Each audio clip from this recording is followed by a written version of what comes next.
মোহতরম হাজিরিন, আমাকে বিষয় দেওয়া হয়েছে ফাদাইল দুরূদ। আমি একটি আয়াত কারিমা তিলাওয়াত করেছি। বিসমিল্লাহির রহমানির রহিম। ইন্নাল্লাহা ওয়া মালাইকাতাহু ইউসাল্লুনা আলান নবী। ইয়া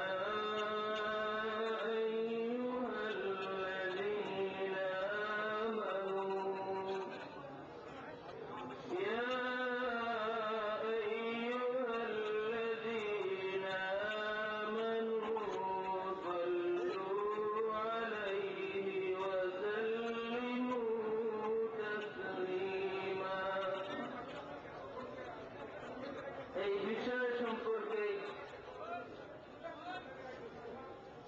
বিভিন্ন দিক থেকে আলোচনা হতে পারে। আমি কয়েকটি পয়েন্টে আলোচনা করব এই আয়াতের আলোকে।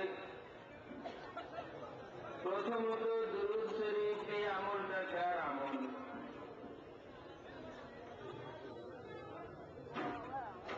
দুরূদ শরীফ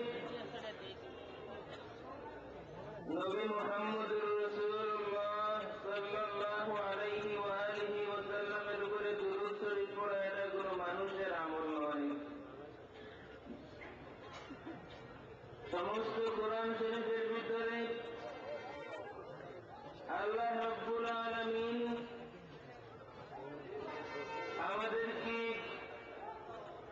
ঈমানদার সাব্যস্ত করে ঈমানের সার্টিফিকেট দিয়ে আল্লাহ রাব্বুল আলামিন আমাদেরকে বিভিন্ন হুকুম দিয়েছেন এবং আল্লাহ রাব্বুল আলামিনের পক্ষ থেকে আমাদেরকে ঈমানদার হিসেবে ডাক দেওয়ার পরে, আমাদেরকে ঈমানের সার্টিফিকেট দেওয়ার পরে আল্লাহ রাব্বুল আলামিন দ্বিতীয় যে হুকুম বা এর পরবর্তী যে হুকুমগুলো দিয়েছেন, এই হুকুমগুলির সাথে এই ডাক আহ্বান ইয়া আইয়ুহাল্লাযীনা আমানু এর একটি বিশেষ সম্পর্ক রয়েছে।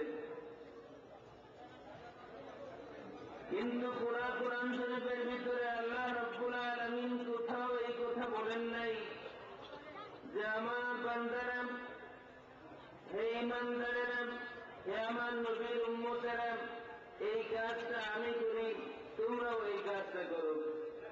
শুধুমাত্র দুরূদ শরীফের বেলায় আল্লাহ রাব্বুল আলামিন বলেছেন এই কাজ আমার কাজ, আমি আমার নবীর উপরে দুরূদ পড়ি, আমার ফেরেশতারা আমার নবীর উপরে দুরূদ পড়ে। হে ঈমানদার যারা আছো, তোমরাও নবীর উপরে দুরূদ পড়ো আর সালাম দেওয়ার মতো সালাম দাও। অনেক তফাৎ, অনেক তফাৎ। আল্লাহ রাব্বুল আলামিন কোরআন শরীফের সর্বত্র বলেছেন ইয়া আইয়ুহাল্লাযীনা আমানু দিয়ে শুরু করেছেন হে ঈমানদার যারা, হে ঈমানদারেরা। এরপরে যে হুকুম দিয়েছেন কুতিবা আলাইকুমুস সিয়াম ইত্তাকুল্লাহা হাক্কা তুকাতিহি ইত্তাকুল্লাহা ওয়া কুনু মা'আস সাদিকিন। আল্লাহ রাব্বুল আলামিন কোরআন শরীফের সব জায়গায় সরাসরি আহ্বান করেছেন, ডাক দিয়েছেন, আমাদেরকে খেতাব করেছেন ইয়া আইয়ুহাল্লাযীনা আমানু হে ঈমানদার যারা। আর এরপরে সরাসরি আমাদেরকে কোনো হুকুম দিয়েছেন। ব্যতিক্রম শুধুমাত্র দুরূদ শরীফের বেলায় আল্লাহ রাব্বুল আলামিন আয়াতের মিডিলে ইয়া আইয়ুহাল্লাযীনা আমানু বলেছেন। এর আগে একটি ভূমিকার মতো করে আল্লাহ রাব্বুল আলামিন তার নিজের কথা বলেছেন ইন্নাল্লাহা ওয়া মালাইকাতাহু ইউসাল্লুনা আলান নবী ইয়া আইয়ুহাল্লাযীনা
বাবা, আমি যে বিশেষত সাহাবুল্লাহর সামনে কোন কথা রাখার যোগ্যতা আমার তো নাই এবং আমি বেয়াদবিও মনে করি, কিন্তু আমার মনের আশা সাহাবুল্লাহর দয়া নজর যদি আমার উপরে হয়, তাহলে আমি আশা করি আমার দুনিয়া কামিয়াব হবে। আল্লাহ রাব্বুল আলামিন দুরূদ শরীফ সম্পর্কে আগে যে কথাটা বললেন, আমি দুরূদ পড়ি, ফেরেশতারা দুরূদ পড়ে, হে ইমানদার তোমরা যারা, তোমরাও দুরূদ পড়ো, সালাম দেওয়ার মতো করে সালাম দাও। এই কাজটা দুরূদ শরীফ, এই আমলটা মানুষের আমল নয়, এটা স্বয়ং আল্লাহ রাব্বুল আলামিনের আমল। যার কারণে যখন আল্লাহর হুকুম এসেছে সাল্লু আলাইহি, তোমরাও দুরূদ পড়ো, আমরা নিজে কিন্তু দুরূদ পড়ি না। আমরা আল্লাহ রাব্বুল আলামিনকে বলি, আল্লাহ এই কাজটা তোমার, দুরূদ পড়া এই আমলটা তোমার, দুরূদের হক আদায় করে দুরূদ পড়ার মতো কোন যোগ্যতা, কোন সম্ভাবনা মানুষের নাই, সুতরাং দুরূদটা তুমিই পড়ো।